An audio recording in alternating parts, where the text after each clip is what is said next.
Je suis trop jeune pour les problèmes de cœur. Vraiment? Permettez-moi de bousculer ce mythe. Même à 20 ans, le style de vie moderne, malbouffe, stress et manque d'exercice met votre cœur à l'épreuve.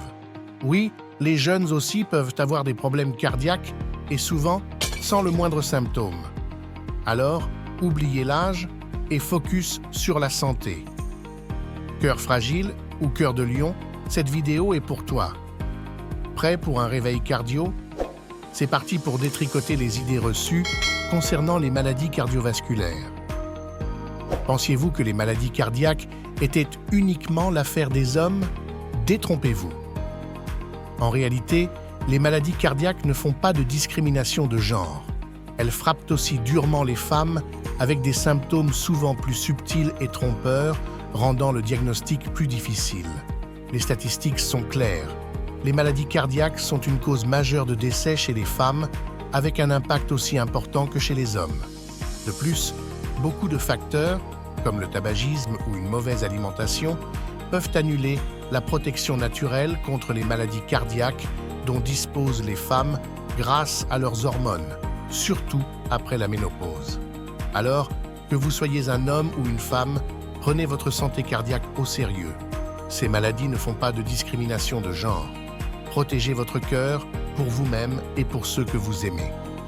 Pensez-vous vraiment que tous les problèmes cardiaques se manifestent par des signes évidents? Détrompez-vous. La vérité est que les maladies cardiaques sont parfois des ennemis silencieux. Vous pourriez ne ressentir aucun symptôme ou simplement des signaux faciles à ignorer.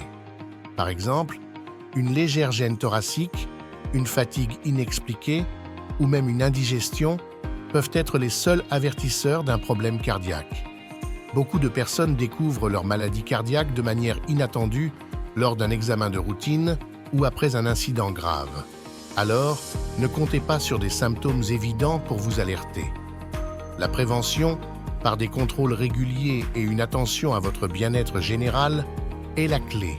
Ne laissez pas votre cœur vous surprendre.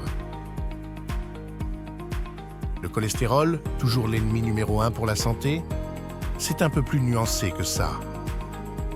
Voici le scoop. Il existe 2 types de cholestérol. Le LDL, souvent appelé mauvais cholestérol, et le HDL, connu sous le nom de bon cholestérol.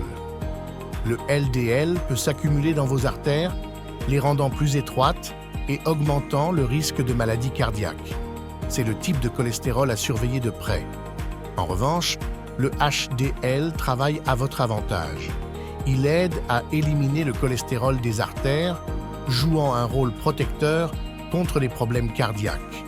Donc il ne s'agit pas seulement de réduire tout le cholestérol, mais de maintenir un équilibre sain entre le bon et le mauvais. C'est une question d'équilibre et de qualité, pas juste de quantité. Peut-on vraiment troquer fruits et légumes contre des pilules?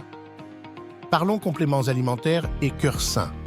C'est tentant de penser qu'une petite capsule puisse remplacer une alimentation équilibrée. Mais en réalité, les compléments ne sont que des compléments et non des substituts.